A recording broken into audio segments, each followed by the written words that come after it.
So, and a lot of you all. I thank you for allowing me to get up and address you. A lot of you probably know me already, State Representative Deborah Bazemore, District 69. What does that entail? That is a portion of Fulton and Fayette County.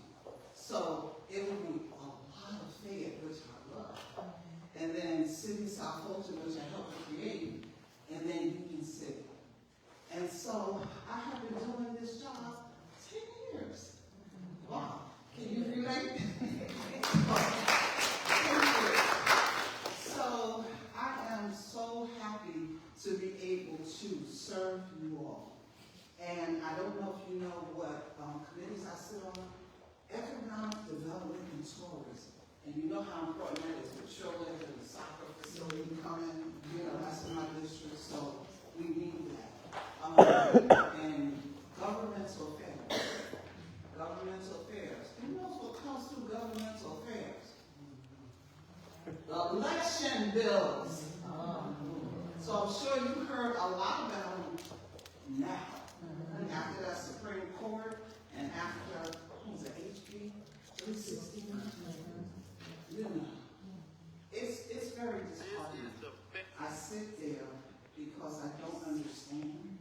After we say that the elections were fine, everybody voted. We went over it. How many times in Fulton County?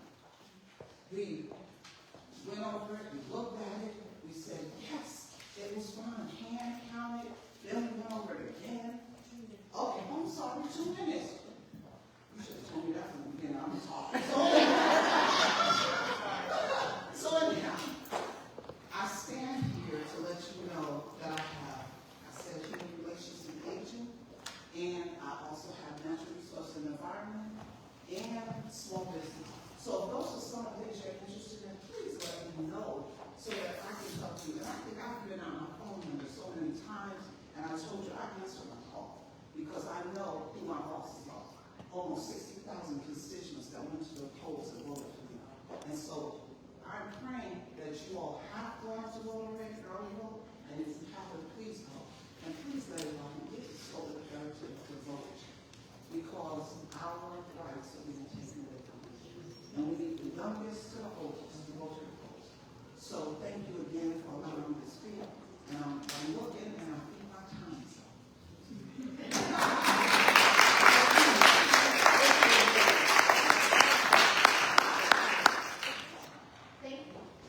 Thank you so much, Representative Bazemore. Quick note. Anybody on the way out, please grab literature, please grab a yard sign. Don't be shy.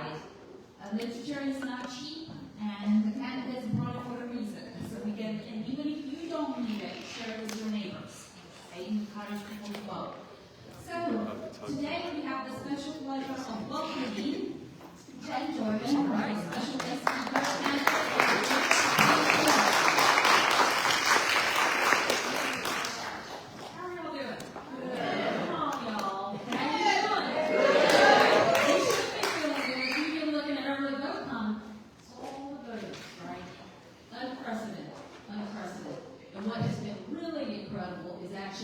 The percentage of women that are showing up.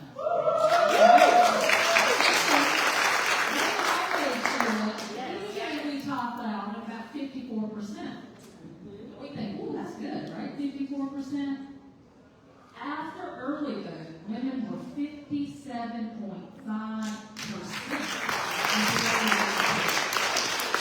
That's incredible. That's incredible. My name is Ginger. I am a former state senator that used to represent large parts of Fulton County and Cobb County. Served with a lot of people that are in this room. It's so good to see everybody. It's a little bit of a family reunion, right? But, and then of course, let's fast forward in terms of what the United States Supreme Court did last week in terms of the Voting Rights Act, where it completely gutted the VRA and basically just said, you do whatever you want to do, right? The folks that are in control. Now, I will tell you that part of what makes our political system so good right now is the fact that it is diverse. We have people like Representative Bazemore who not only serve but are in positions of leadership districts that were made possible by the Voting Rights Act. You know, all of these incredible, Representative John Lewis, Congressman John Lewis, the only reason that he was a congressperson was because of the Voting Rights Act. Yes. Right? Now, what we know is Governor Kemp has now called a special session to go in right after the primary runoffs, right?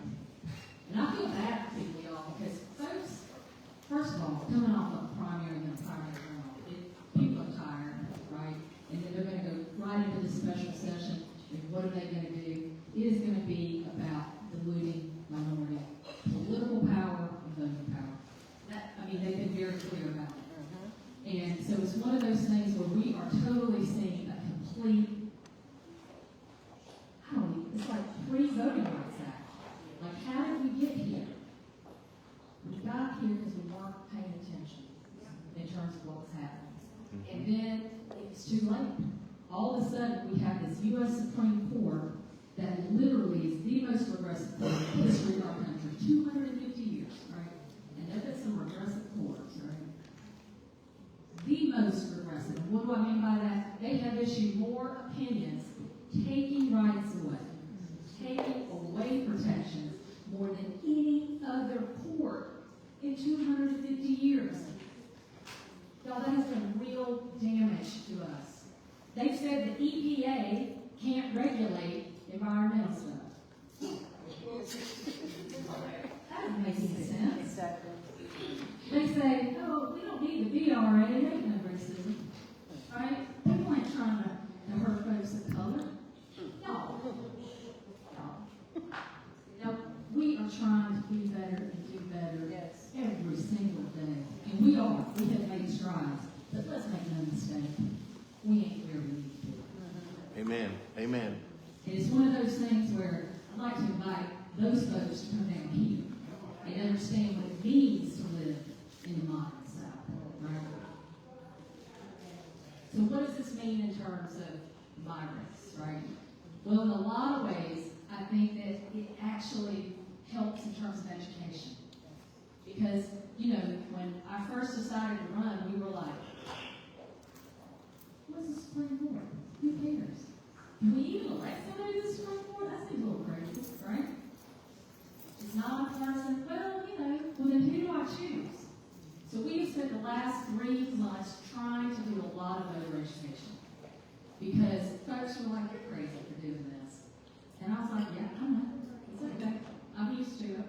But it's one of these things where I can see the storm coming, right?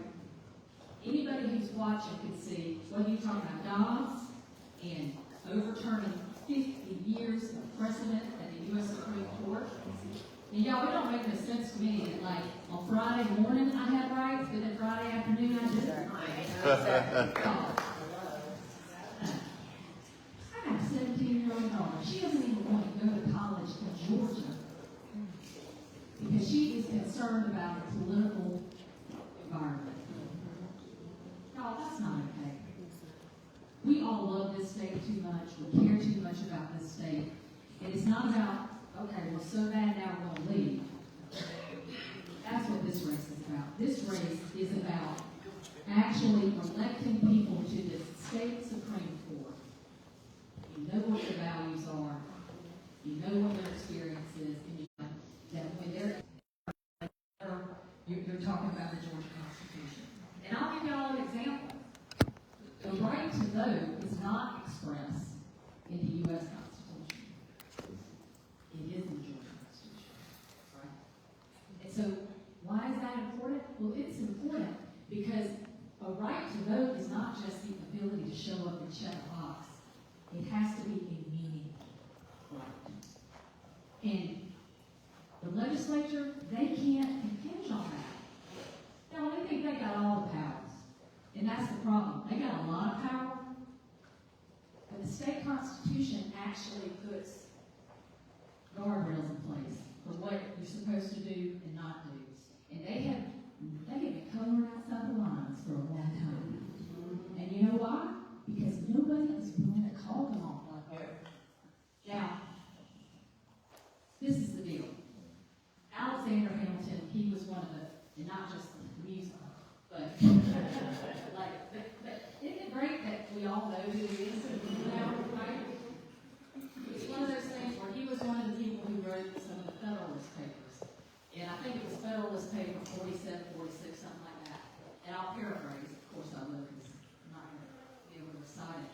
But basically, it stands for the proposition that when the executive, when the legislative, and when the judicial are all controlled by the same people, that is the definition of tyranny. Right? That is the definition of tyranny. So they knew way back then that we have to have balance. We have to have different people at different levels. And just from a common sense standpoint, we know that's when better decision making is done, right? When we're not just in an echo chamber, when we can take into account other people's views, other people's experience. I mean, the best thing about Georgia is that we are so diverse. And we are not just black and white diverse. We are diverse in, like, y'all remember the song Jesus Loves Little Children? We are that diverse. All the colors of the rainbow. And we are only continuing to get that way. But even apart from color, all of the things, we are diverse in terms of our experiences, our lives, what we bring to the table. And so, right now, the court does not reflect that. It doesn't. And there are 9 people on that court. Only one got there by standing for election. No. So 8 of those folks were appointed by a Republican governor who has a very particular ideological bent, right? And that is the right. That is the right of the governor when they appoint. They can appoint somebody who is really good at being in lockstep with whatever that governor's policies are. You know? But y'all, 8 of them? 8 of them. And then you wonder why the decisions that come out of the court don't reflect how most people in the state feel, don't protect us, but really are beholden to the people who put them there in the first place, right? That's why I'm running. Because I want to be beholden to you.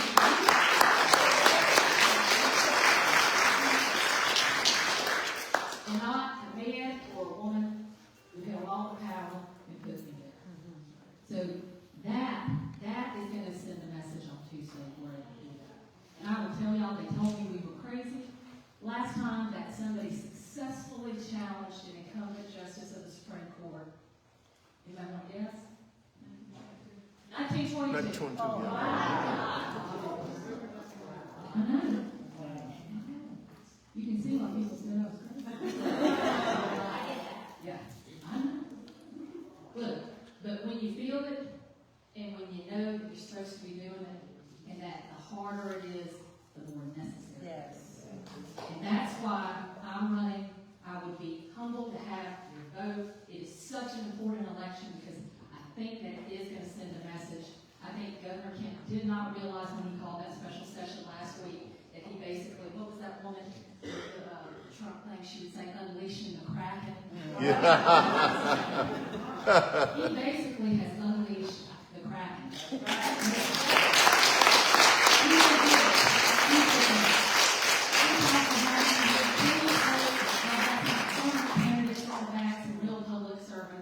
And thank y'all for providing this opportunity to speak to y'all. So thank y'all.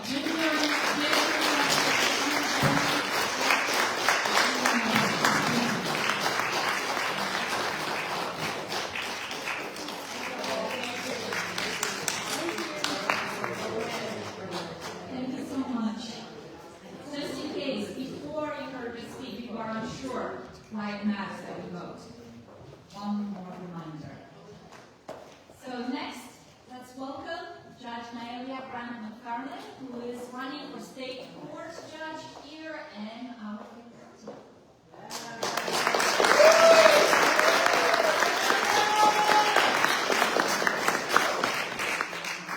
Good morning.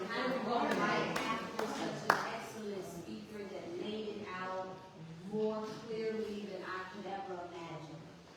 She explained to you all the importance of this election cycle, and I hope that you all take a moment to take it in and understand the time that we are in.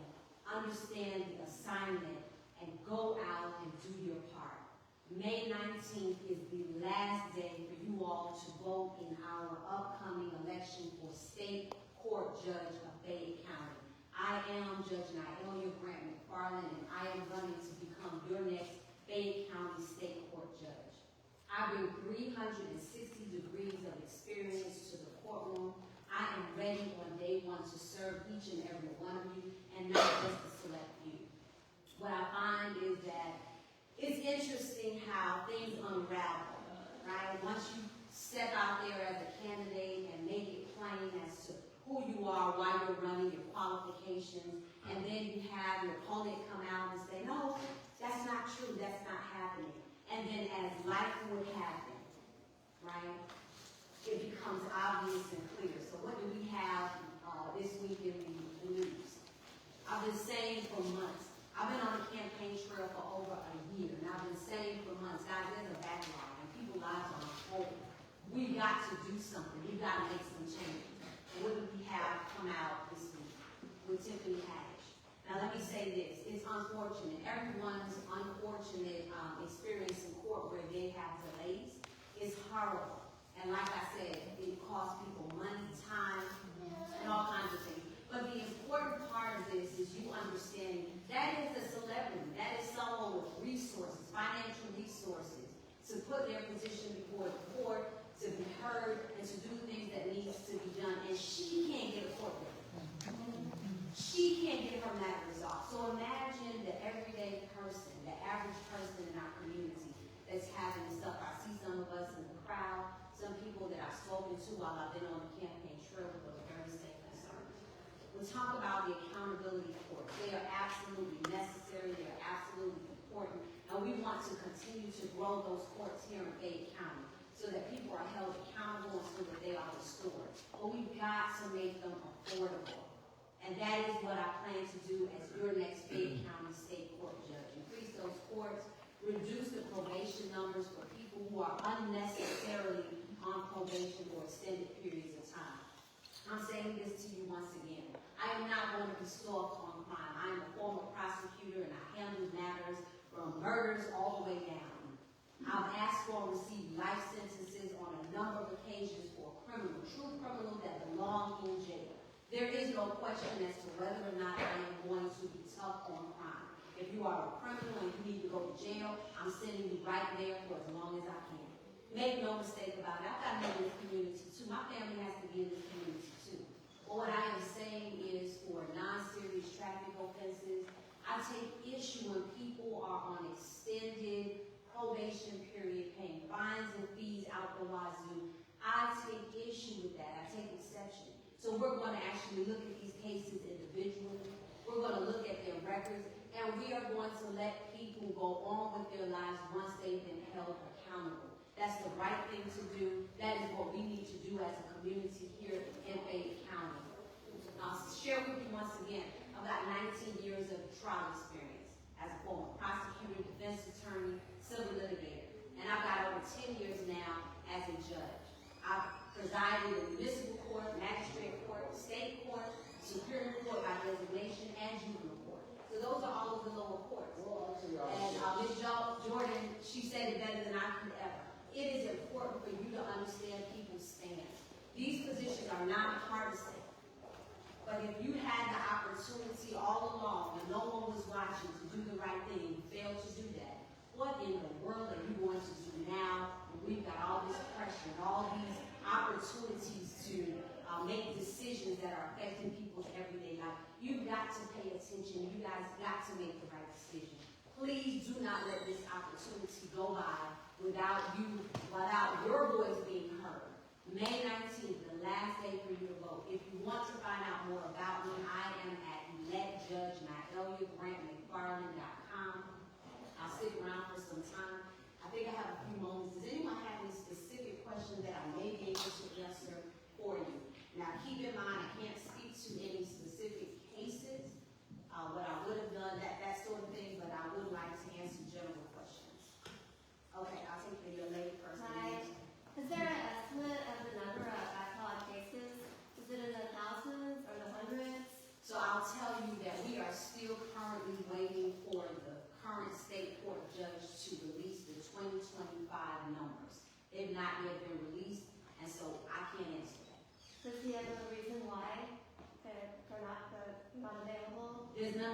provided to me, but you may be able to ask. Thank you. Yes, sir. The rights of people that are innocent is important, but also the rights of prisoners is important as a state that jails so many people. What is your perspective on the rights of prisoners?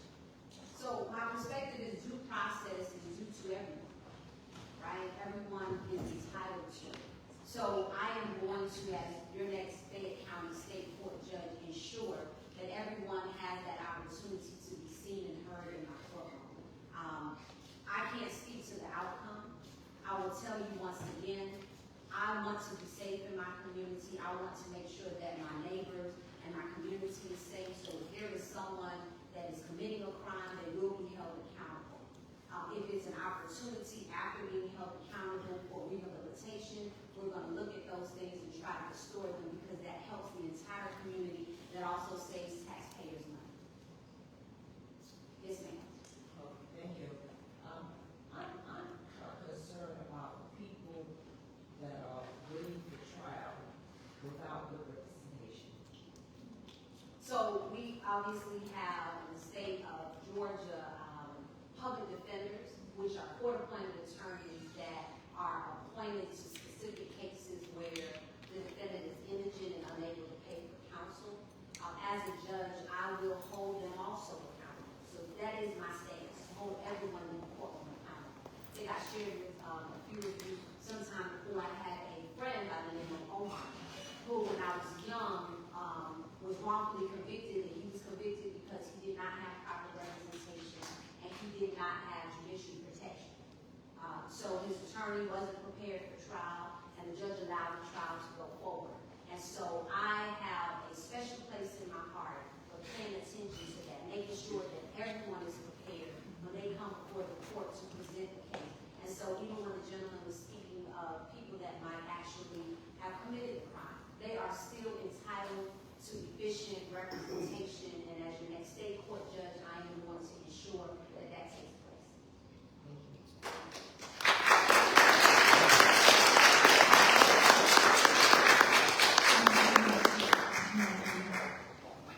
Next, we have Jeff Duncan, candidate for governor.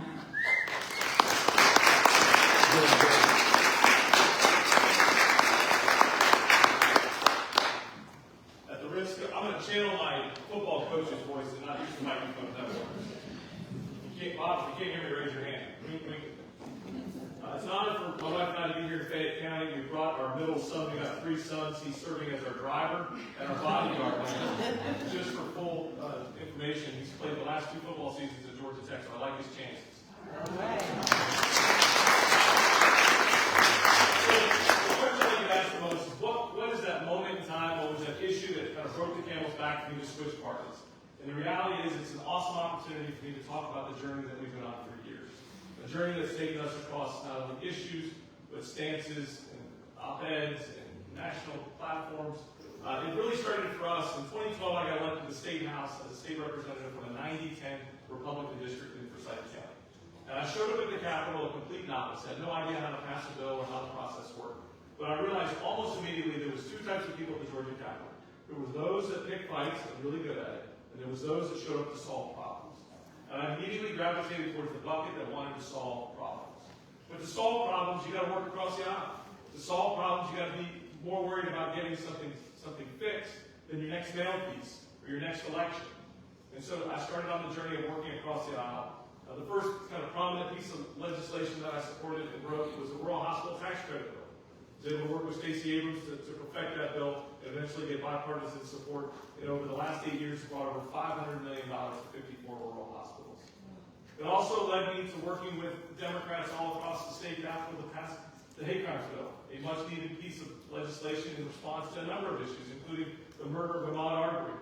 After talking to his mom, Wanda, and hearing her pain in her voice and her asking me the questions, why are we only 1 of 5 states that doesn't have this law on the books? And so working with Democrats to get that bill to the forefront. Also, it required me to recognize things that I was wrong on.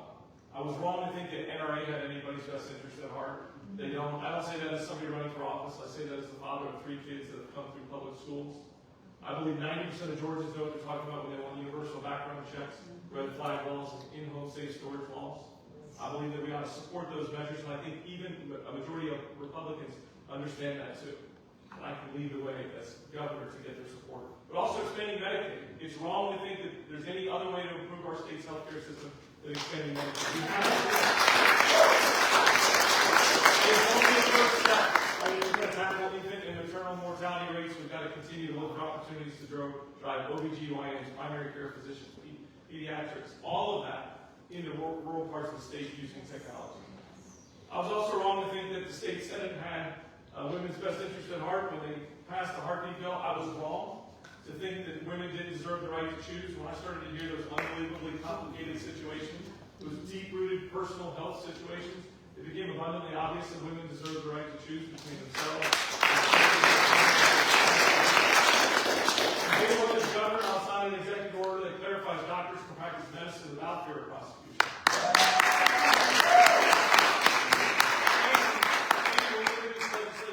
The 6-week ban. I believe there's a number of Republicans that will join us on that journey of doing the right thing. But here's the reality.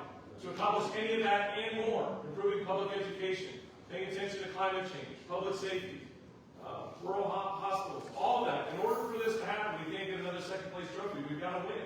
It's been 30 years, almost 30 years since Roy Barnes got sworn in to the governorship, and it's because you got to win more than the base to be the governor of Georgia. I'm building a coalition of Democrats, independents, and yes, even disgusted Republicans to show up and vote, not only for me, but for other Democrats up and down the ballot, to give us that opportunity to actually make the difference that we want to make. So winning, I'm focusing on 3 things: the affordability crisis, the healthcare crisis, and yes, the Donald Trump crisis. I believe everybody in this room and everybody in even Republican circles are worried about those same 3 things. There's things that governor can do to help this affordability crisis. I want to start by creating a 10% of our state's rainy day fund that sits at $17 billion. I want to take $1.7 billion of those dollars, put it in a jumpstart fund, and start wrapping ourselves around the axle of poverty. Better funding the CAP program so single parents can go back to work. Better funding the TANF program so we can help with temporary assistance on power bills and transportation needs and medical bills. Also, so we have the available Medicaid and scale up affordable housing programs. We can do more for those wrapped around the axle of poverty, but we need a governor that's willing and able to stay focused on it.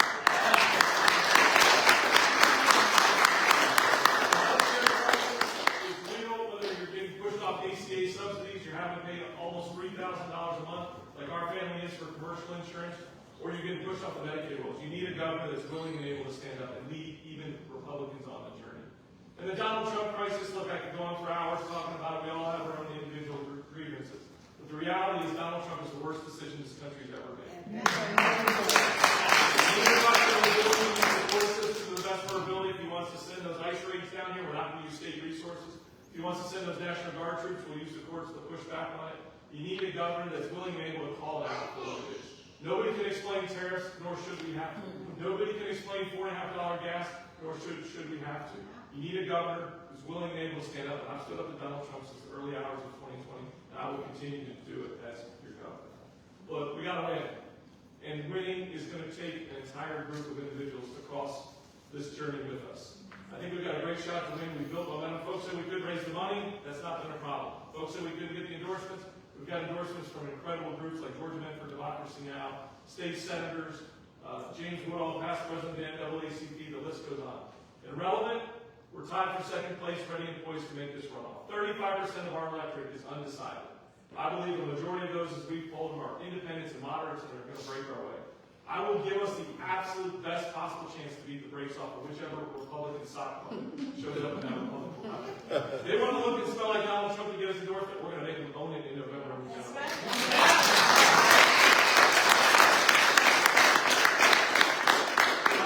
I ask that you support us, continue to give us those words of encouragement, share stuff on social media, get your friends to show up to the polls, do all that you can do to help us win this race and get to the runoff. The reality is this is going to be a runoff like so all these statewide elections are. And our ask is that you continue to show up and support us along the way. So thank you all so much for the opportunity to be here. Do I have time for questions? I have 12 seconds. Let's make this quick. Hi, thank you for coming. But and you're very impressive. But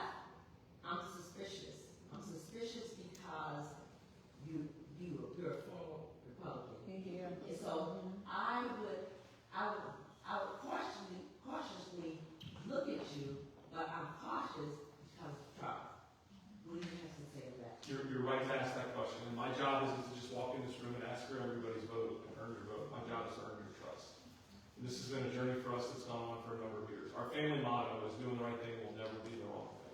We're going to have used a wooden coaster in our house that we've written on to use it to raise the kids, whether they get picked on at school or whether they're having a tough time getting along with friends, whatever the story is. In the heat of the moment in post-2020 when Donald Trump was tweeting at us, my wife and I were getting death threats, state troopers are outside our house, our kids couldn't really go to school, friends would wave at us, I mean, it was like as rough could get. My son who's sitting behind you came downstairs from my office and put that wooden coaster on my desk and said, hey, Dad, doing the right thing will never be the wrong thing. Doing the right thing was standing up to Donald Trump. But in my world, doing the right thing was speaking at the DNC on behalf of Kamala Harris, campaigning alongside her across 8 swing states across the country. It was writing 50 opinion columns in the AJC saying I did get a few things right, and I'm ready to get them right going forward. And doing the right thing is standing here as a proud Democrat ready to not only lead Georgia, but I believe if we can flip this state, we can lead the entire country.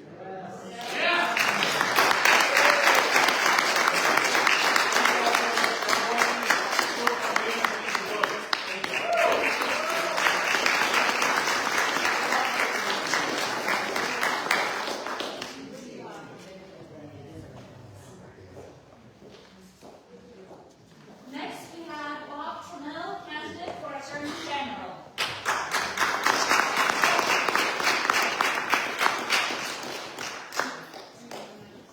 I'm going to try this without the microphone as well. I'm Bob Trammell, and I'm running for Attorney General. I was the Democratic leader in the State House for almost 4 years. I followed right after Stacey Abrams. And I'm from the one traffic light town of Luthersville, Georgia.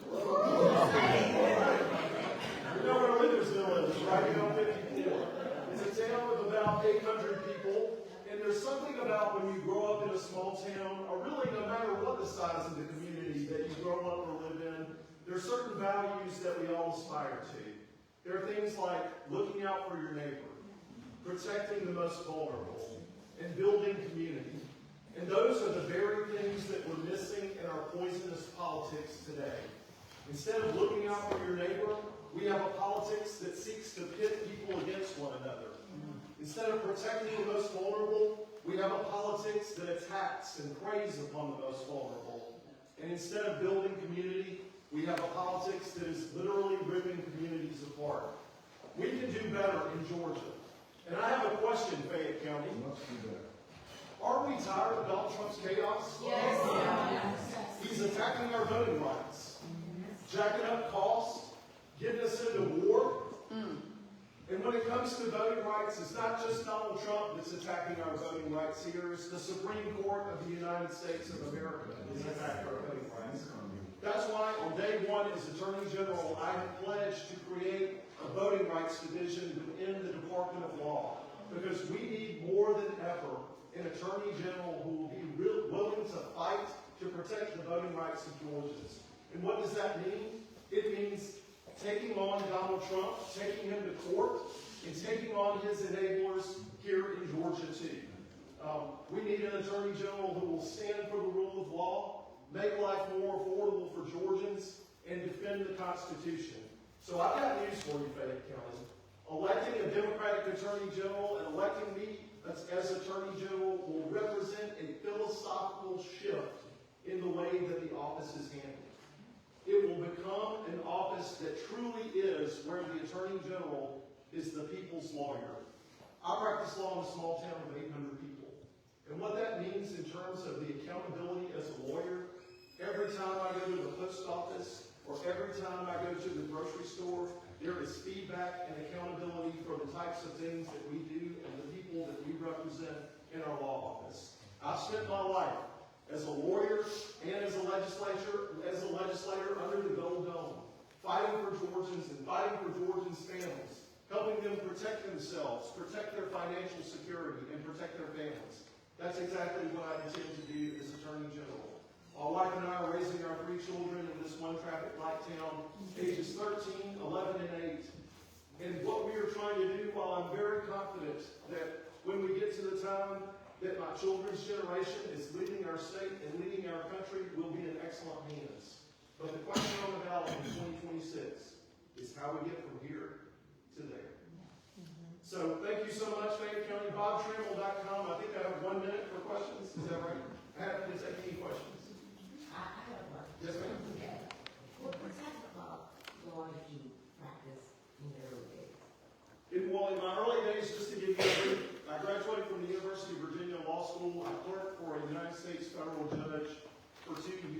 and then I worked at the law firm of King and Spalding in Atlanta for 2 years. For the past 23 years, I've owned my own practice in Luthersville. So we have a broad practice where we represent everybody from when they have to go to court for a domestic relations case to small businesses, even to criminal matters. So in that experience, it's given us an opportunity to see a wide range of the types of things that impact people in their lives every day. So we've stood for families, we've stood in court to protect their rights individually, to protect them from people who are looking to rip them off and scam them and take money out of their pocket. So that's been the focus of our practice, is protecting individuals and their families. It looks like I'm out of town. Very good.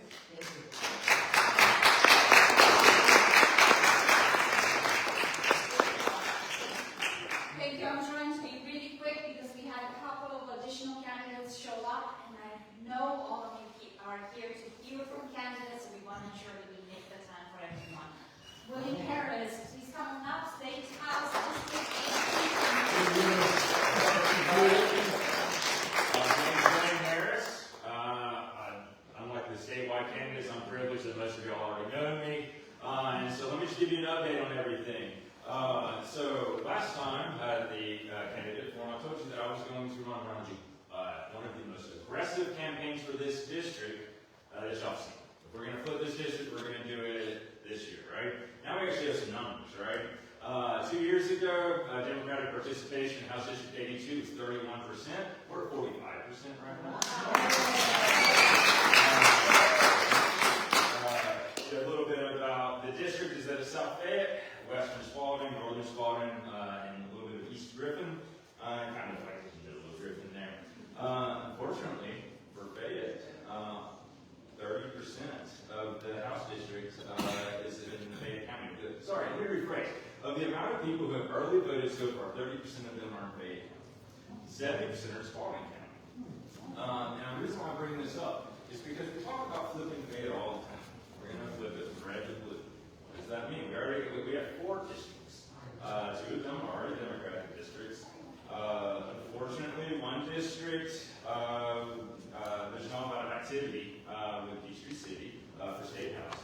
But I consistently run for this district to the point where they gerrymandered me twice.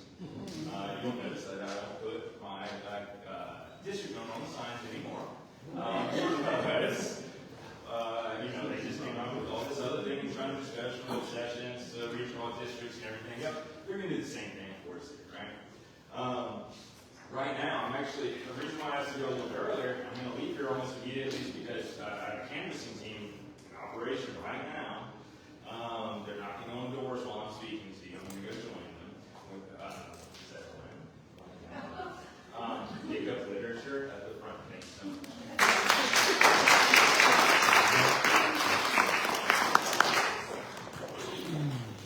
Okay, so I'm going to use the excuse that I wasn't born in this country to apologize if I mispronounced your name, Nikki. Nikki, please correct. How do you pronounce your last name correctly? Portia. Ah, I could have said that. Please welcome Nikki Porcher.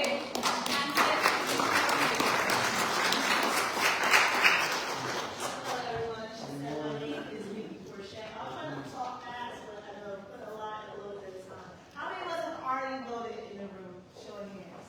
And I love that for all. So I hope you voted for me to get that. So we're going to share this conversation to give you some of the people in your life who have not voted. I'm running for the Department of Labor, an office that a lot of people don't pay attention to, have no idea what it is. And you often don't even see candidates campaigning for that office because it's just such a quiet office. However, this year, in this election, I have brought national attention to this race. And that's why you see these candidates out there stomping the yard because I ain't giving them a run for their money. Because workers in Georgia deserves a person who's going to make sure people understand them, people see them, people hear them, and actually is working for them.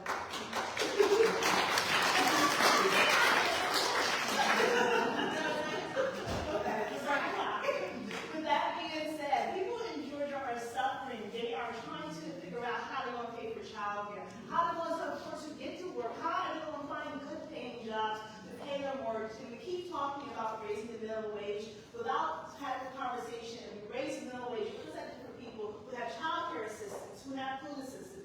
have rental assistance, will they be priced out and continue to be the working poor? We need to make sure we're talking about all that.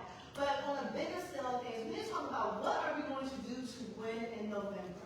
Our governor and appointed Republican is now sitting. It is a woman and she's a minority. So in order for her to actually be de-seated, we need to make sure that we're putting another woman in that seat. Let's be honest, right? Let's have that conversation. Nobody's going to vote for a black man to push out a Republican woman. Let's just be honest, right? Then we're talking about, I love Jason, sweet guy. Actually, how many good groceries across the street if you ask him to do that? And that's why he's running for office. Somebody said, hey, Jason, would you run for the seat? And he decided to run for office. And it's one of those things where we need somebody who understands this office, who understands that the system is broken and we need to fix the system. Now, when we talk about endorsement, we talk about labor. Georgia's workforce is 10% people. That's 90% who does not have representation, who do not afford to be in a union, who doesn't even understand what the union is. Let me stop. Bring this up. Okay. Making sure that. And I'm pretty confident that one of my other opponents, he will win in November if he's elected as a nominee. But who will he win for? He has helped get Republicans elected. His tagline is an old labor dog whistle that said that labor is only white men. Our labor system, especially here in Georgia and this country, is black women, working women.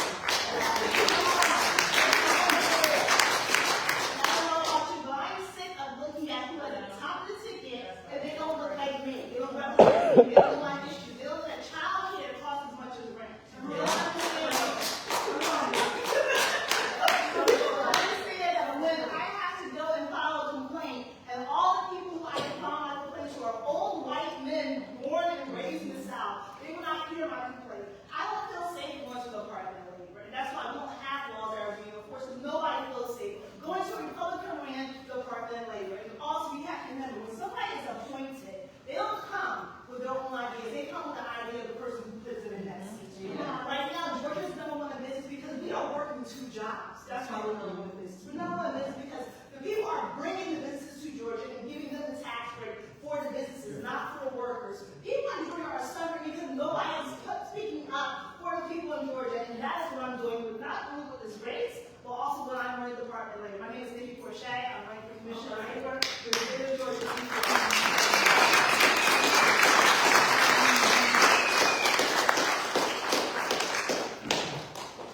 And because we have 2 people from the same race, we put them together to make it easier to make a decision. So please welcome Jason, who also candidate on the Commissioner of Labor.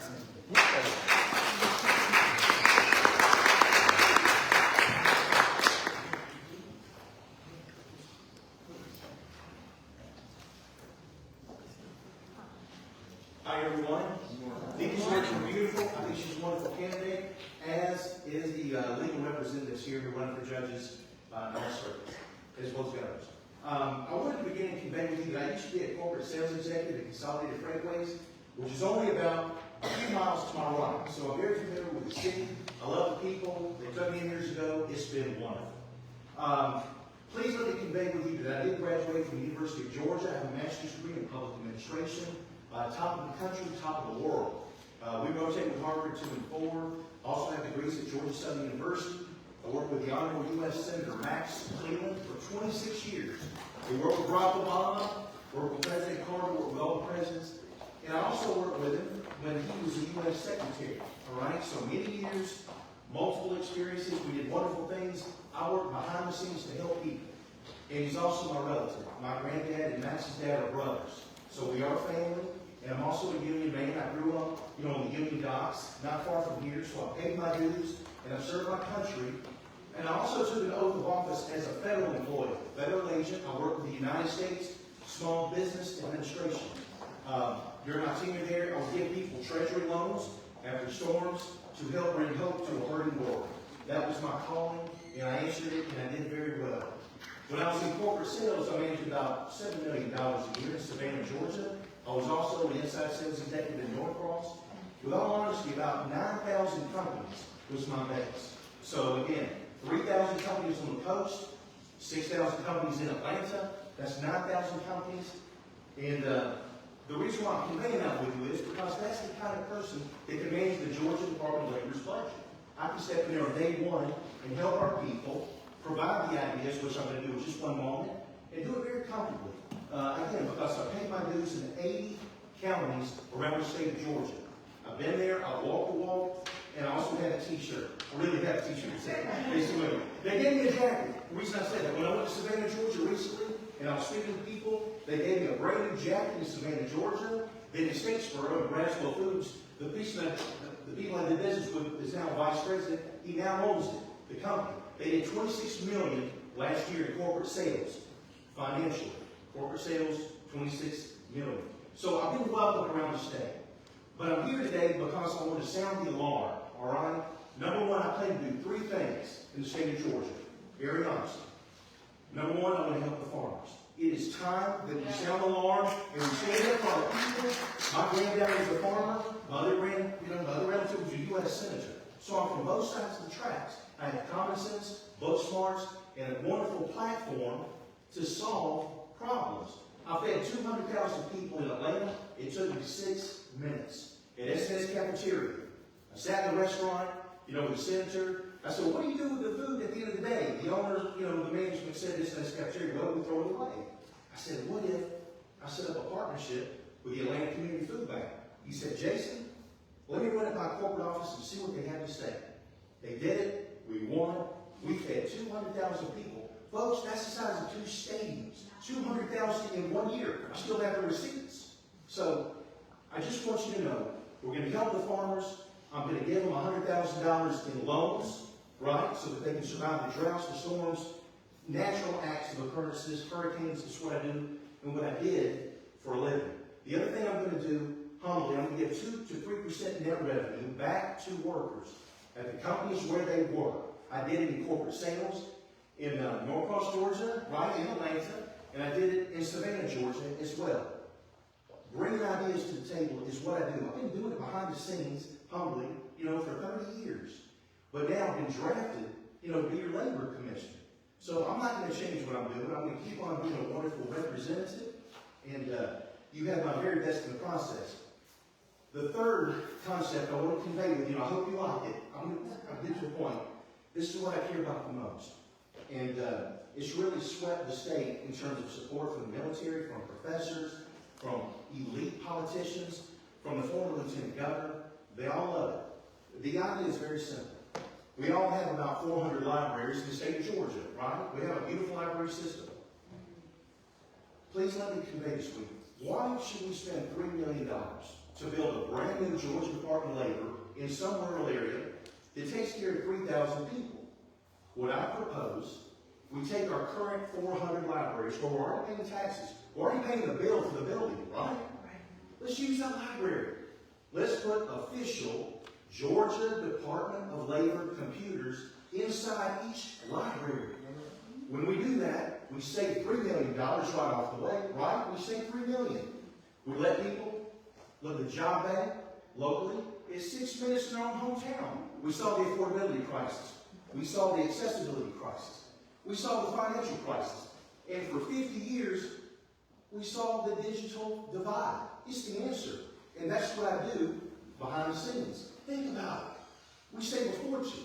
And everybody can drive a car 6 minutes, get a job, get the training, and then at their own pace. It's safe, it's smart, it's practical, and it's profitable. Get that $60,000 career. Thank you so much. Any questions? Yes, ma'am.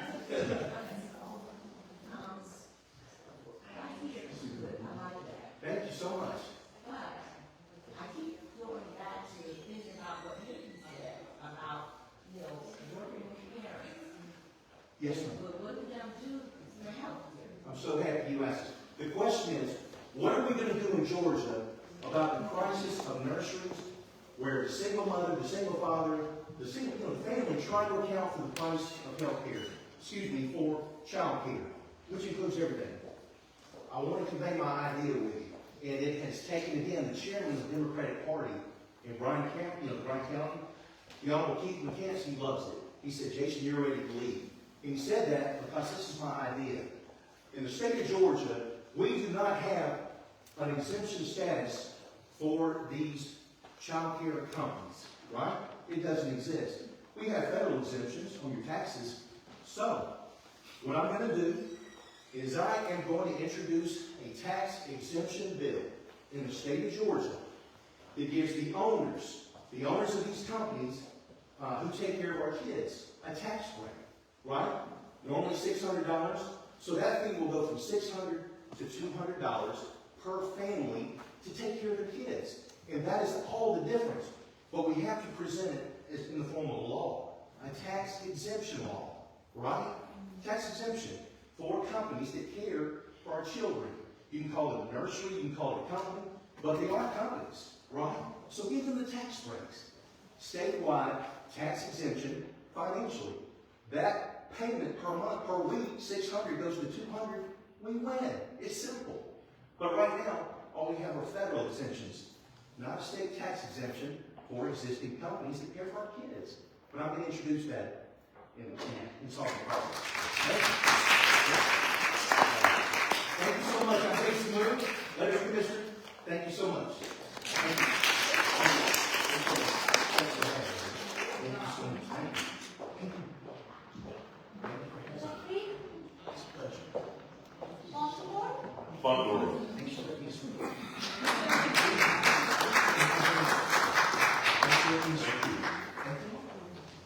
Good afternoon, everyone. I'm going to use my notes so I can stay on point in one time. Is that all right? So I run for the United States House of Representatives, District 13. My name is Dr. Jeff Ballmer, Sr., and I believe that this district deserves experienced, mature, and battle-tested leadership that is ready on day one. For more than 3 decades, I've dedicated my life to service as a pastor, community leader, educator, and nonprofit founder, former Board of Education member, former college trustee, and small business owner, and retired law enforcement officer after 25 years of experience. Throughout my career, I've worked in the streets, in classrooms, in boardrooms, in churches, and in communities, helping real people solve real problems. I've helped families through crisis, worked with young people seeking opportunity, fought for safer communities, supported seniors, and built partnerships between law enforcement, education, faith institutions, and community organizations. I'm running because District 13 deserves leadership that understands the struggles and possibilities of everyday working families. I will stand against the expense of our communities, our environment, or our water sources, our property values, or our quality of life. We need smart growth, not growth that harms families while benefiting only large corporations. I also believe healthcare is a right, not a privilege. I support universal healthcare access and expanded child care support because no family should have to choose between paying rent, taking a child to the doctor, or going to work. We must restore attention to mental health services. Under President Jimmy Carter, the Mental Health Systems Act of 1980 recognized the importance of community-based mental health care and support services for struggling families and individuals. I will fight to expand health care and support services for struggling families and individuals. I will fight to expand mental health access, especially for children, veterans, seniors, and underserved communities. I will also fight for increased federal funding for our children. Some of our parents are taking out loans just so that their children can play in sports programs. That's just not right. I will advocate for increased maternal and prenatal health care funding beyond birth because supporting mothers should not stop in the delivery room. We need more medical clinics, more OBGYN care, and more accessible health care facilities throughout underserved communities in District 13.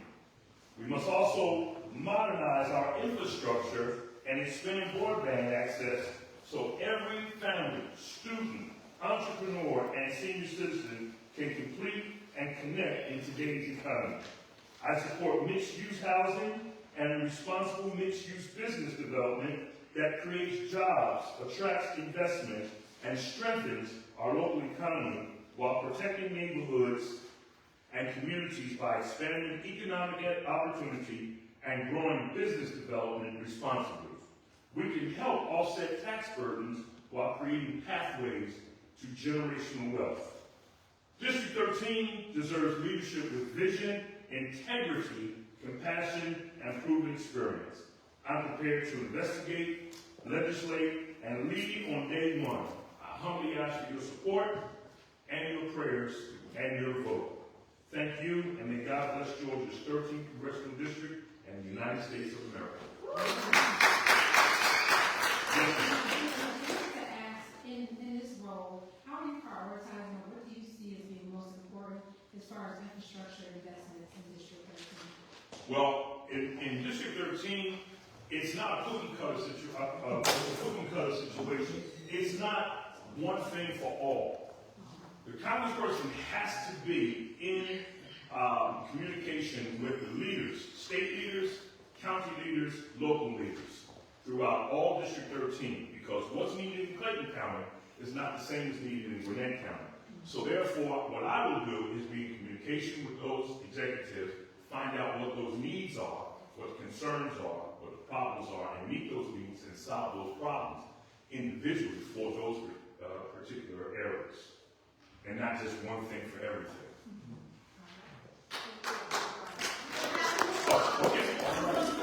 Okay, no problem.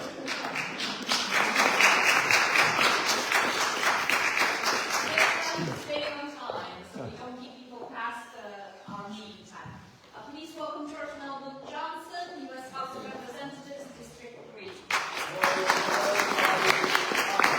I'm going to make this easy. I'll do everything he said he'll do, and then I'll use my 3 minutes. District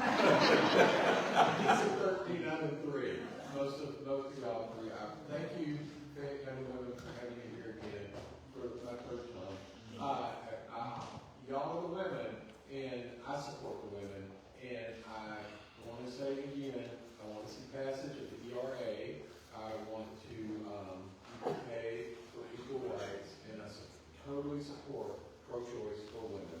And further, to back up, in our infrastructure issue in our county, I want to make sure that pregnancy services are available in all counties for all women. Yes. So, why you should vote for me? I have 37 years experience as a lawyer suing the federal government. And just about every agency I've looked at before. I'm a Democrat. I've always been a Democrat. I say that loudly and proudly. I'm one of the few people in this whole race who puts that on my signs, on my cards. Everything I see out, Democrat. That's who I am. I'm going to work with the Democrats in Washington, and I'm going to work across the line with the Republicans to get things done. I can sell the other side to get there in November, and I trust myself, and hopefully you'll trust me too. What skills do I have? Well, those 37 years of being an attorney, I sat in a room with a bookshelf as big as that wall, and it was the United States Code. And that's where all the laws that Congress made, they go into the United States Code. At one point in my career, I said, I'm just going to read the whole thing. I didn't read everything exactly, but I read through the whole code. I understand it. I know what it's about. The other thing that people don't know, agencies pass their own laws, basically, with congressional oversight. They end up in the CFR, Congressional Federal Register. And it's 5 times that big. I've not read the whole CFR, but I understand how to do that. And I'm going to take those skills to Washington, and hopefully, with your help, I'll do that. That's probably enough for today, but I'll take questions. Yes, sir. A lot of Democrats presently are using team sports and saying we're going to be Democrats and be more Democrats. Do you have any specific policy that makes you different from other candidates? How I will work with other Democrats or work with No, just apart from working with Democrats, what makes you different from every other Democrat? Well, I can't stand up here and say I grew up in an underprivileged background, because I grew up in a privileged background. I have a very, very substantial education that my parents paid for. My parents were Republicans. I grew up that way. I came out at 22 years old in Atlanta, and that threw me threw me into a world where I had to fight for my rights. I had to go to law school. I had to pay my own way, and I became this Democrat as an adult. But I still know those people. They're my friends, my relatives, and you know, I have cousins. I think I know that. I have cousins, but I can sell those people. I know I can because they want to come over. They're ready for the end. They're ready to dump the Trumpsters. Dump this Trumpster. Yes, ma'am. So, your literature that you mailed out said that you've been active in the Democratic Party for a long time. Yes. And so, this is, here in Fayette, it's our first introduction to you. I mean, since you started campaigning. So where have you been active outside of? Well, y'all know Ernie Bravo. He was my mentor. He brought me into the party. I joined Pay for Play, which was Governor's Council in the late 1990s. From that, it was on a LGBTQ issue after being active over AIDS and the AIDS crisis. We moved that into forming an LGBT caucus inside the party. All other caucuses came from that. I was elected chair of Coweta County. I was elected chair of the 3rd Congressional District.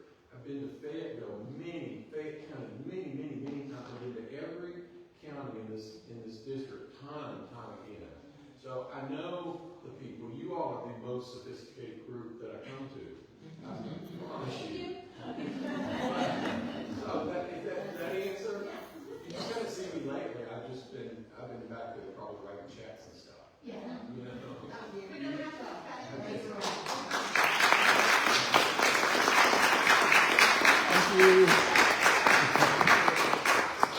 I'll say this, if you have additional questions, the Democratic women did put together a primary voter guide with everyone's contact info on the website.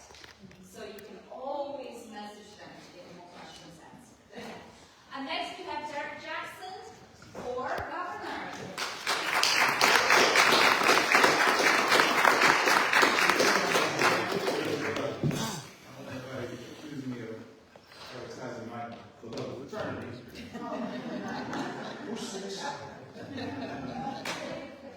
For those who do not know me, maybe a few in here, I'm Derek Jackson. I'm running for the company for the governor right here in Georgia. I'm currently your state representative, been representing District 68 the last 10 years. But my service did not start in 2016. In fact, my service started in 1983 at the age of 17, where I was serving my country before I could even start to vote. That following year, when in 1984, I voted for a black man for the very first time for the president. So I'm going to be a Jackson. Something about these Jacksons. But when I went into the Navy as an E1, went from E1 to E7 in 8 years. Normally it takes 15 years. The good Lord had something on my life then. While my 9th year, I became a Naval officer and retired as a lieutenant commander in 2005. Brought me and my first lovely wife, Michelle, and I lost her when she developed breast cancer. It was then, in 2014, when I discovered our healthcare system was failing black women in particular. Just 5 weeks ago, Georgia received an F- on women's health. I'll come up before you and tell you all the things for applause line, but I'm not here to do that this afternoon. 169 women died 3 years ago. If that was a plane crash, Georgia would have stopped every day. But Georgia just kept on going. That same year, CDC said within the first 12 months, 772 children died right here in Georgia. It's not because they could not find a hospital, ladies and gentlemen. 82 counties, 82 out of 159 counties couldn't find an OBGYN because of laws that were passed by an individual that was up here and also running for governor. I'm not here to get an applause line. I'm here to tell you the reality. Yes, we're always, as Democrats, going to reach across the aisle, but the problem is Republicans do not reciprocate. Just last week, the governor asked for us all to come back to the Capitol because they're going after our voting rights. At that same governor that I asked to set up a military triage in 2020, in February 2020, I asked him to set it up. He didn't know what a military triage was. I said, have you ever seen MASH? But unfortunately, he delayed his action until April. And 6 years ago, 50,000 Georgians died. Why am I bringing up healthcare? Because in order for us to tackle some of these problems around affordability, public education, and our rights, we have to be alive. Yeah. 25 years ago, 12 counties were experiencing more deaths than births. Today, it's 94 counties. And it's only 159 counties. We're going in the wrong direction. And so we got to tackle mortality rates. We got to tackle. We also got to tackle this system around healthcare when it comes to medicine. I'm taking care of my 89-year-old aunt. Right now, it costs me $5,100 a month in the facility where I am. Her memory slowly but surely fading away. Her cost of medicine went up after President Biden left office. And so we as a state can do the same thing. We're the sandwich generation. We're taking care of our senior citizens, those who are paved the way, and we're taking care of our children. I've since remarried, and some of you all know that my wife, Camilla Jackson, and I, we have 7 amazing young adults. But they need help too, around affordability. Because in Georgia, 25 years ago, they put $5.15 minimum wage. It's incredulous that we got $5.15 minimum wage. I want my 7 children to leave. But they can't afford anything. They can't afford anything. So that's why affordability is a problem. Nikki mentioned to you all about child care, but she didn't tell you the cost. The average cost of child care is $2,200 a month. That's the reason why I came out first, as all the gubernatorial candidates said, I'm going to bring your 2-year-old to school. You're going to bring them in. That's going to alleviate that cost to all these parents, especially single parents. But why am I bringing that 2-year-old to school? Because Georgia already are witnessing the 3rd graders, 60% of them are not at reading level. 70% of our 4th graders are not at reading level. And so when we say about the school to prison pipeline, it's big business in Georgia because we spend $2.1 billion in private prisons in Georgia. And so they're expecting that 62% of 3rd graders and 70% of 4th graders to end up in jail. So we got to stop this. So I'm going to take a wrecking ball to the school to prison pipeline. And last but not least, go to voteherejackson.org. I will be here, and gratefully I noticed 95% of you already voted. Hopefully, I was on top of your ticket.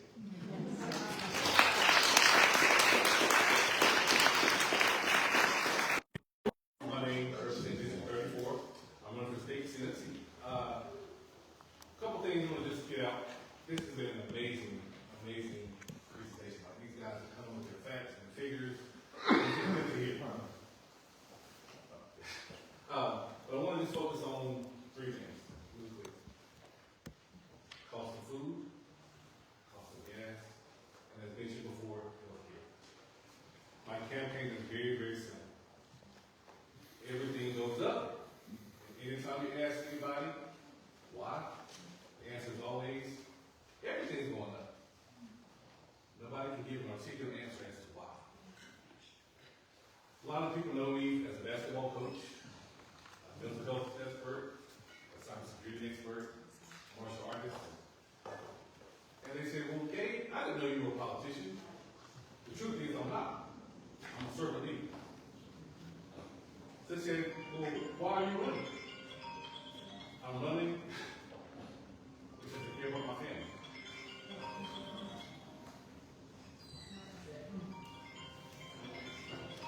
Somebody just push it. Care about your family. Replay on my time.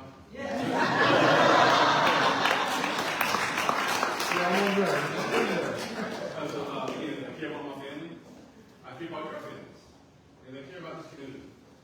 When I first put my name on the ballot, it said District 34 represents these certain places: Marlboro, Lovejoy, Clayton County, parts of the airport. And I realized I coach baseball there. I coach basketball there. I watch these kids grow up. Now they're in high school. Think about college. But like Mr. Jackson mentioned earlier, having a family is expensive. And again, nobody knows why. Nobody can articulate why. So, as a representative of Clayton County, I'm going to ask those hard questions.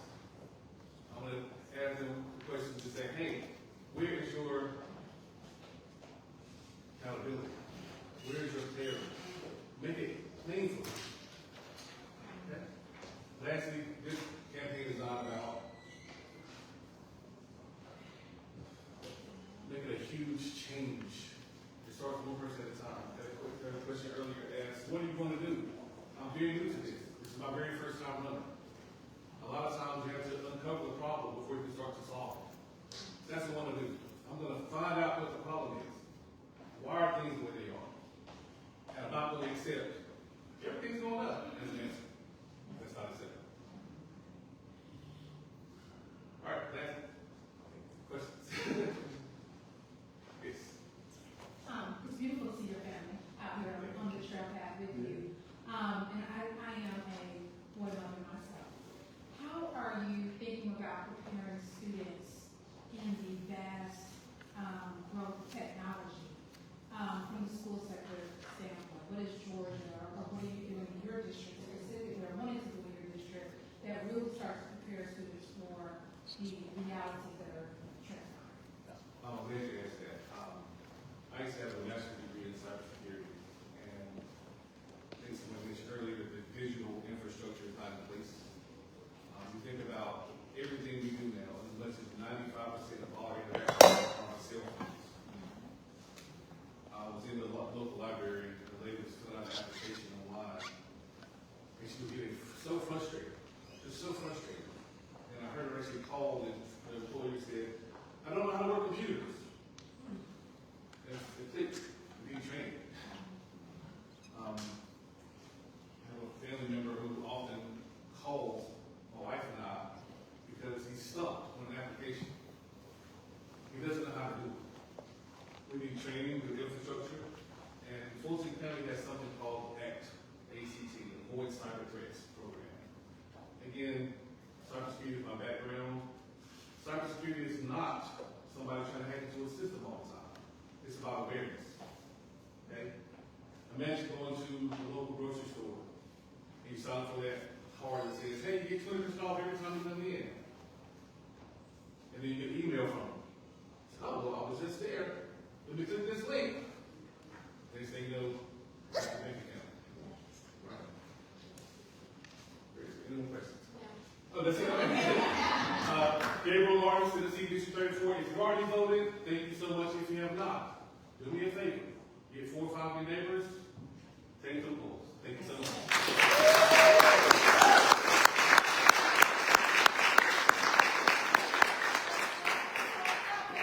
Hawkins, candidate for State Senate District 16.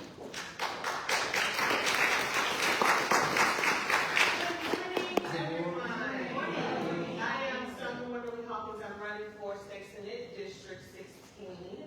I am a 26-year resident of Fayette, Georgia.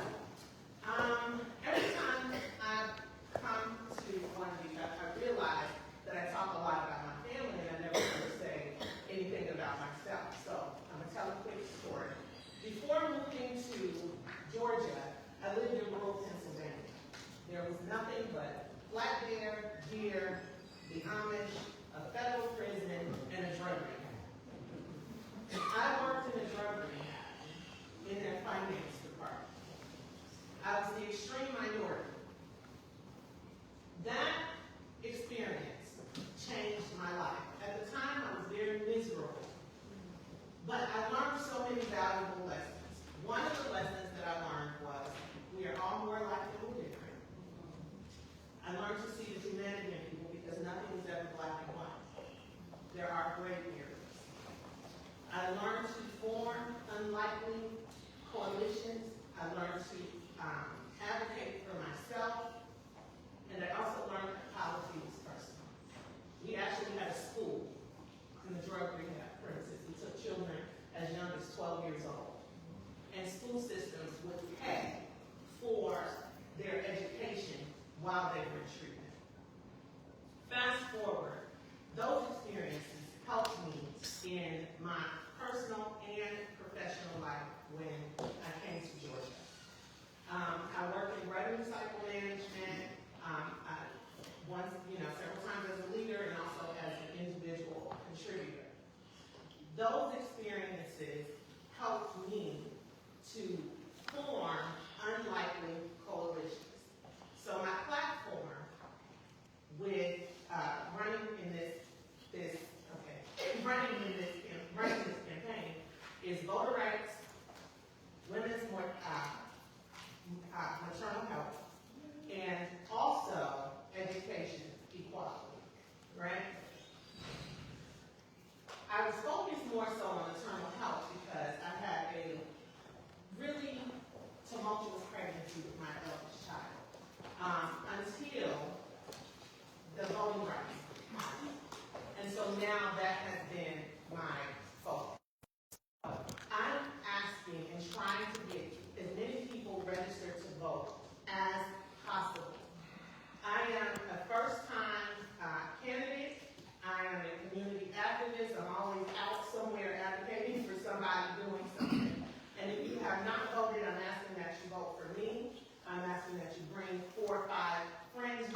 I am asking that you vote for someone who you know is going to go across the aisle and fight for the little people, because I am the little people. I live right down the street from that data center.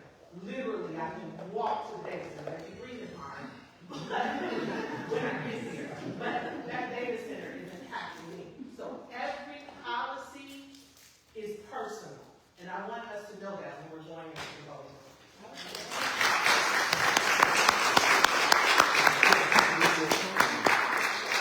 Oh, and my opponent is Marty Harvey. So, please.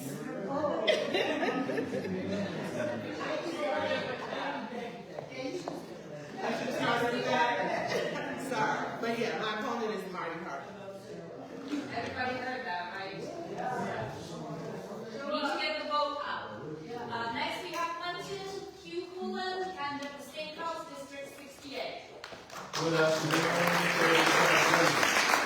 You have two votes today. If you haven't voted, I have a vote to get your vote.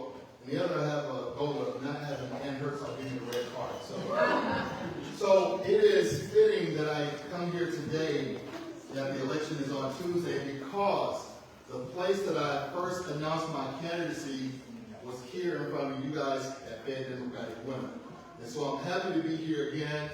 You guys know that I've been in this community, I've been with this organization since my wife and I first moved here, and we've been doing the work. I've been commonly known to pick up all these chairs and take them back over to the other room. If you guys can know that. So what I want to talk to you guys about really quickly is community. This is how we build community.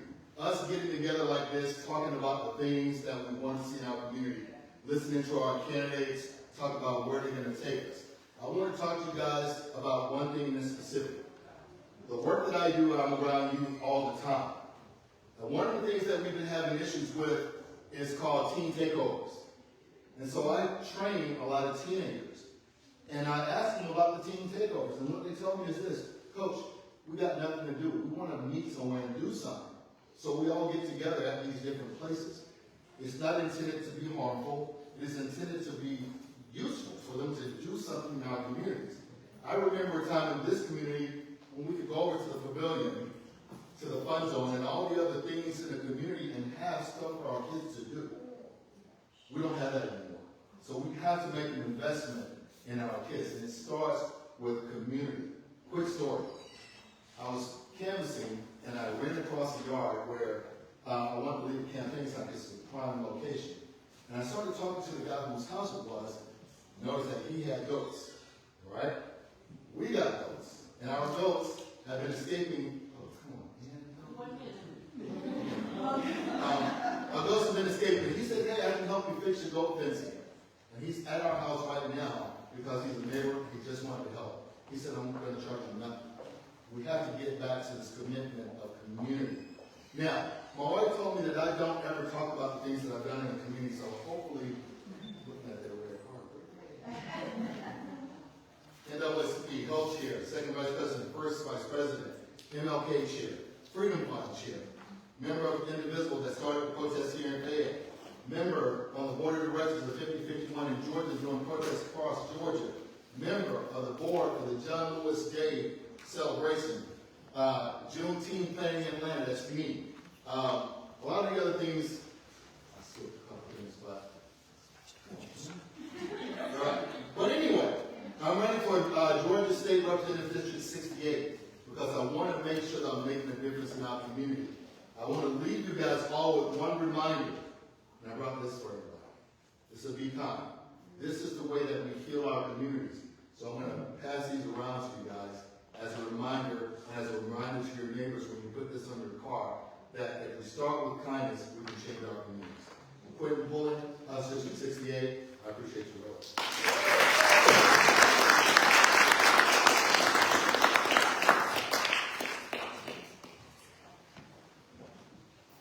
Next, please welcome Sheila Edwards, candidate for Public Service Commission, District 5. Sheila, I barely gave you a moment to catch your breath. I know you just walked in, coming from far away. We appreciate you being here.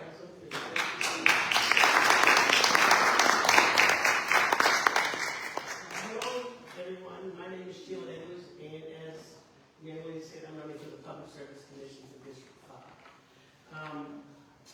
Georgia is comprised of 5 public service commissioners, and they represent different parts of the state, and unfortunately, the whole state is to vote on it. And in 2022, I ran for public service commission and won the Democratic nomination, and they threw our races up because of the legal challenge as to how the votes for us election. And they took us out of the races. They left the Republicans in place. And 6 or 7 rate increases later, we all went through our. Yeah. Everybody become that third vote to join Peter, Rick, and Alicia Johnson to change the trajectory of how the PAC works. It does not work for people, it works for utilities. It works for data centers. It works for things that are noxious usages in our communities. And we have to stop that. Now, my background includes having worked in government on the local, state, and federal level.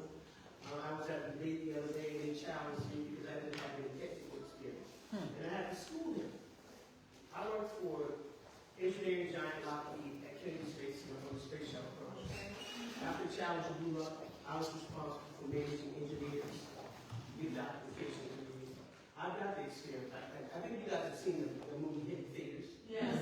Where you, in the backdrop, you know, you get the work done. That's right. Well, that's what I'm going to be on the public service committee. That's what I get work done. And I'm a fighter. I've been fighting in my community for years. When they try to put a waste up in our homes, and everybody was like, it's a done deal. I'm like, no, it's not. And I was a lone person that went to the commission meeting that next week. By the time we were finished, I had about 80 people from my community down there saying, no, we don't want this next to our homes. We don't want it next to the Chattahoochee River. We don't want it polluting our community. I worked with David Scott as his first district director when he was in Congress. David was big on shutting down these noxious usages in our communities, in our marginalized communities, in our black and brown communities. You know, one of the other issues of the day is the data centers. And they're putting them in black and brown communities. Anything south of I-20, that's where it's going. It's not going to Bucket, it's not going to Alpharetta, and it's definitely not going to Sandy Springs. Why do they put those things in our community? Because they don't care. So I'm going to be that vote on the Public Service Commission that cares. I care about us, I care about our communities, I care about our quality of life, and I will care about each and every one of you here in your community across the state of Georgia, because that's who I'm a fighter. I'm a fighter, I'm a leader, I'm somebody who's going to hold people accountable. And when it comes to these utility rates, we have to create a scenario where marginalized communities or people who struggle don't have to pay these high utility bills. Create a scenario where they get paid based on their ability to pay. Because Georgia Power is a $1 billion company. They don't need another dime from us for a long time.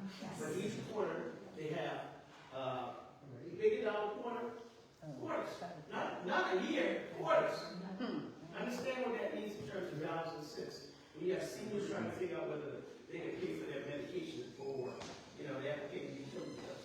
When you have people getting their bills, their utilities cut off in the dead of winter or the hottest parts of the summer, and in order to get it back on, they pay their bill plus the fees that they assess to it. It's just not fair. And I'm going to bring the fairness back to the Public Service Commission, and I have you, communities to get up and support my candidacy. They robbed us of our ability to have somebody like me on the PSC in 2022. I'm asking you to come back and help me be that third vote in 2026. Thank you.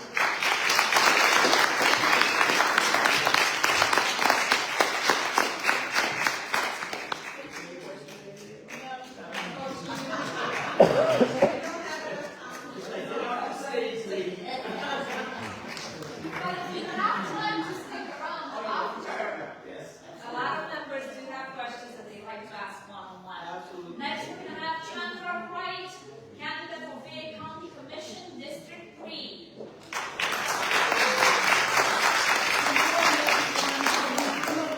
The one job you have to say what you have to say and say it quickly. Yes. So that is what I'm going to do. My name is Chandra Wright. I'm running for Fayette County Commission, District 3. I just want to say this. Why am I running? I am running because I am determined to return governance back to the people.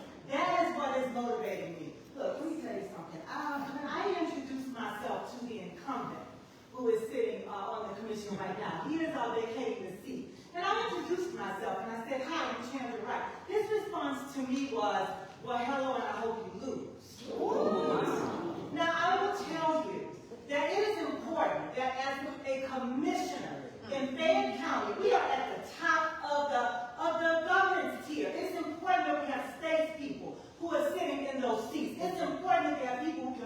everybody. And you do not, address people with the, I hope you lose. He did not know what my campaign was, my platform was. He didn't even know who I was. He just knew I was a black woman who marched up to them, who had heard I was a Democrat. He knew nothing else. And because of that, he was able to say, I hope you lose. Secondly, one of my opponents has been endorsed by Mr. Gibbons, who has vacated the seat. I will say to you, I have talked to many people in my district, and their first question to me has been, I've never seen a man who's our representative. In my opinion, the man that's just been endorsed by the invisible man. That's not an endorsement, in my opinion. Endorsements don't matter. What matters is who is going to get into office and support you, who is going to be your voice.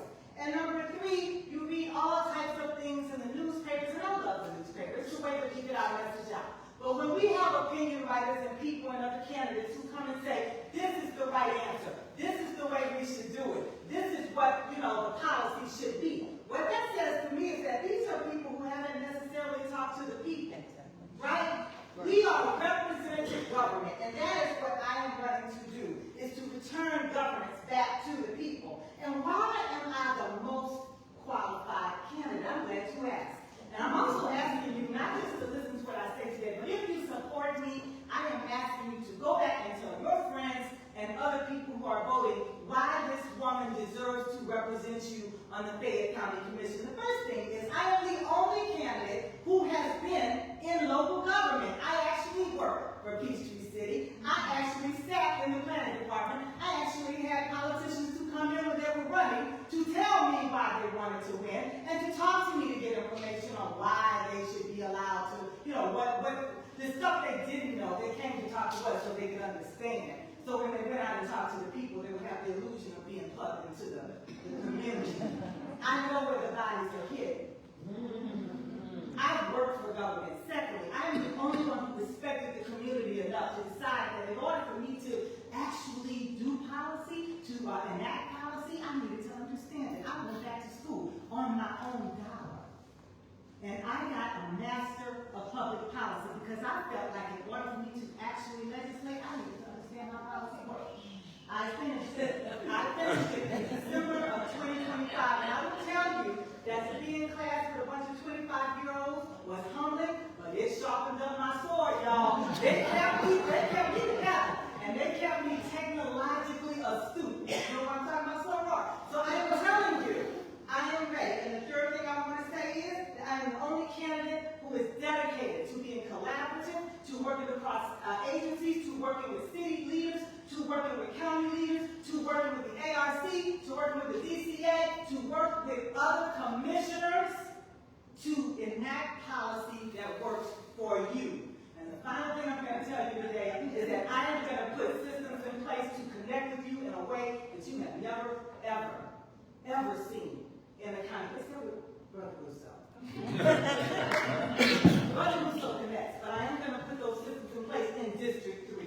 So I thank you for your time. I thank you for considering me. Please, if you have not voted, I ask for your vote, and I am asking you to go and bring 5, 6, 7, 8, 9, 10 people with you. Yes.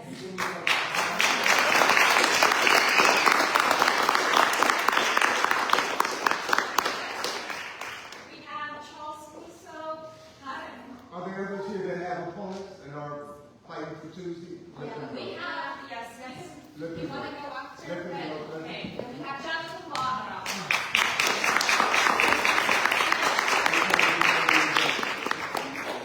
Good afternoon, everyone. Good afternoon. My name is Jonathan Bonner. I'm a lifelong resident, born and raised, single father to a 10-year-old, former caregiver to a disabled vet. I'm currently the Fayette Young Dems Vice Chair, the Georgia Young Dems Vice Chair of the Labor Caucus and Veteran Caucus. I come from servitude. Both my parents served in Desert Storm.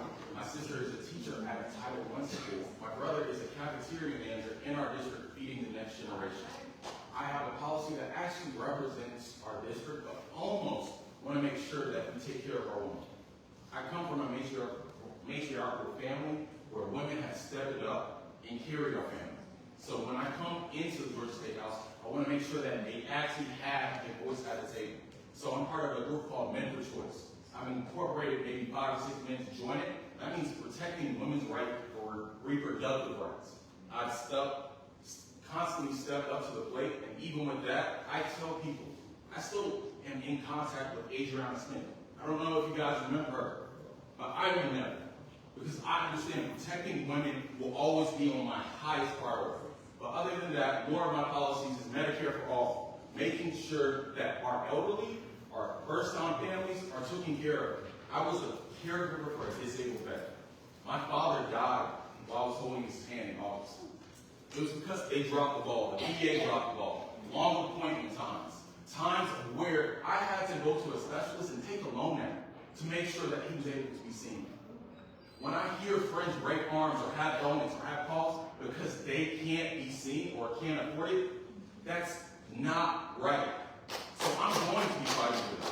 When I talk about affordable schools, teachers do not get paid. The next generation is not ready to be prepared because they aren't set up. The teachers aren't being paid. I want to work with unions. I want to work with job enforcement plans to make sure that they have apprenticeships going through high school to be ready. If they don't want to go to college, you at least have a trade to make you prepared and ready to help establish the economy and make the economy thrive. I want to be that change. I've been that person that's been in the community. My family's been here over 40 years. I fed over 2,000 families just this year, giving away over $6,000 worth of school supplies in our district. I'm the person that does community cleanups. When you say, hey, I'm going to send that person, they're going to get the job done because I can make coalitions. I have coalitions with Republicans, Democrats, Independents, Libertarians. It doesn't matter. So when your vote goes, you know something's going to pass. They're not going to shun me and just send me off to a committee that's not going to get nothing done. I want to make sure you guys are taken care of. I want to make sure that you guys are actually heard, and then you see me in the community. I think you guys see me 3 or 4 times in the past 2-3 months. Let's make that continuously happen, even when I'm elected. So all that being said, it's an honor, it's a pleasure. I want to pour into the community that poured into me. So thank you again, and I appreciate y'all.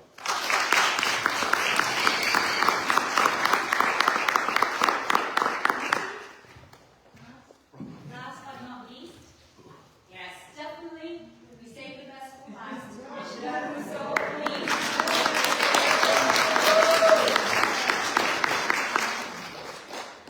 All right, I know you don't time. All right. My name happens to be on the ballot, but I did not get the phone.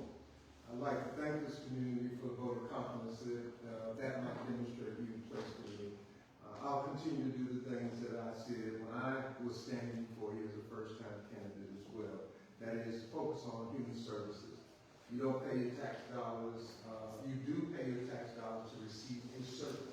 And we need to do better in our human service delivery strategy. And that's why I put particular emphasis on when we talk about the issues of healthcare.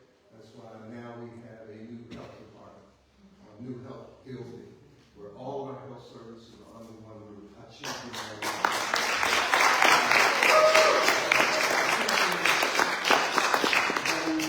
And don't forget, the Biden administration, it took me 7 years, the Biden administration helped us clear that hurdle. So when you talk about what the Democratic Party does, those ARPA funds seal the deal by being able to get that public health facility I've been advocating for. The other issue that I focused on is public recreation services, bringing those services. In the 240-year history of Fayette County, unincorporated Fayette does not have a recreation community center. I don't know any well-run community that does not have a recreation community before. I don't confuse, a lot of people confuse and say, we do in Peachtree City. I said unincorporated. And in addition to that, they charge exorbitant fees to the residents that don't happen to live in Peachtree City. I understand that philosophy, but I want to work on the preventive side instead of, or in addition to, let me say it that way, providing resources to the to our sheriff's department, our courts, and our jail. If we can prevent through a collective effort. Green means what? I wasn't here when I signed it. I mean, you don't. I'm getting covered. Anyway, thank you for the vote of confidence. Please be mindful. So many people have talked about before our Supreme Court ruling, redistricting. I stand before you as a result of suing Fayette County. In no place to be sued. Fayette County was in violation of the 1965 5. What we just saw was an attack on Section 2. And we've still got work to do, which means in this redistricting, my district may change. I have never been 50% plus one, but my colleagues are 60-40. They have a majority in their district. I've never had a majority in my district, which the lawsuit said could happen, 50% plus one. I've always been at about 40-60%. So I've had to work collaboratively with all of the community as a whole and be able to bring the resources to the table. Many of the subdivisions, before I said it, had a seat at the table, were never paid. They didn't pay. Recreation center, we weren't able to get to the aquatic center. I'm with you all on that. Keep working with me. Let's start a petition. Anyway, and I'm like Q now. And stop. No, I'm teasing. I see some people in here that I work very closely with. I see John Jones, who got to lead that fight. His wife, who continues to be an advocate in our community, working with our youth. I thank you again for your confidence in me. I ask for your continuous prayer because leadership is very tough. We have to make some tough decisions. And I follow the philosophy that a tough decision means you're not going to be liked by everybody. But make a decision, stand by the decision. If you're wrong, admit it, and keep moving forward. And I think they're sitting right here, Derek Jackson, been in the trenches with his brother. He's a fighter. He's a fighter. He's a fighter.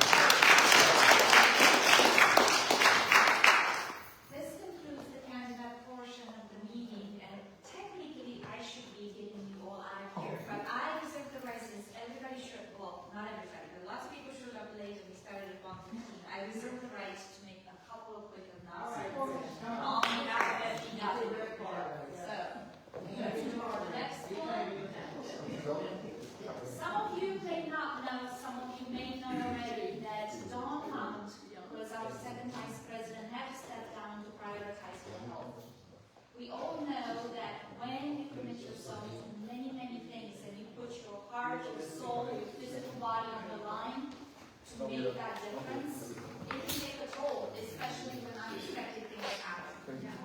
So Dawn did an enormous amount of work that you guys are reaping the benefits of. The newsletter, the video, that's Dawn.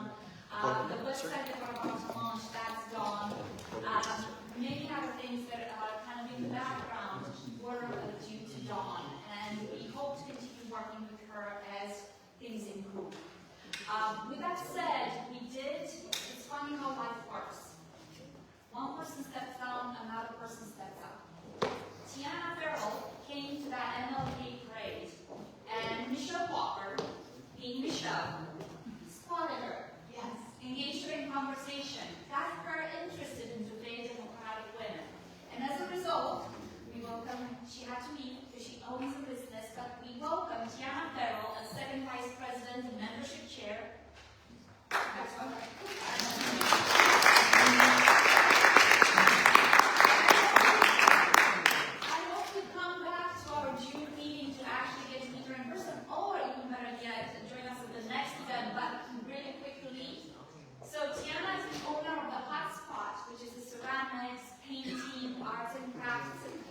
Studio just here in our community on Glen Street. She is a writer, playwright, a filmmaker that promotes disability awareness and social impact. She is a descendant of Ida B. Wells. And that activism runs in her blood. She's worked on national voter engagement, political campaigns. She's an advocate for civic engagement, voting rights, inclusion, and underserved communities. And she's been recognized by the Georgia House of Representatives for her work. So we're incredibly fortunate to have her step up in this role. And if you'd like to meet her in person, Fayette Democratic Women is actually hosting a social on the 29th, Friday, 29th of May. It's going to be, we're going to have Michelle's famous fish fry. And we are going to have candidates that have made it through the primary and are either winners and going towards the November elections, or they're in the runoff.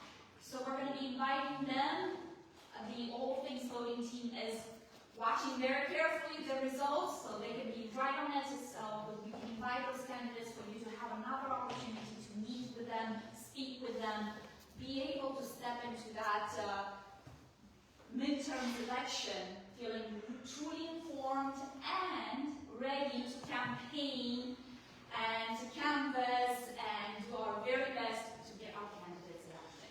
So I hope you guys show up. If you're not a member and you want to be in the know, our newsletter is one of the perks that you get by being a member. And the additional details will be broadcasted on our social media, in our newsletter, and various other chats. Thank you all so much. Please, if you haven't voted, Go vote. Just really yes, quickly, our treasurer. just really quickly, absolutely amazing job at PW. I don't think there's many places where we see all the candidates in one area like that. Your commitment to every time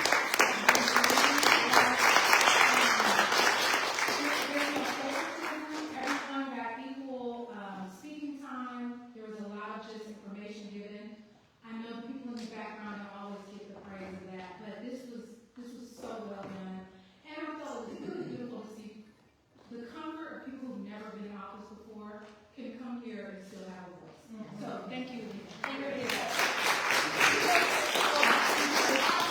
Especially the All Things voting team who've been working tirelessly to help make this happen. Yes. I just want to say one thing.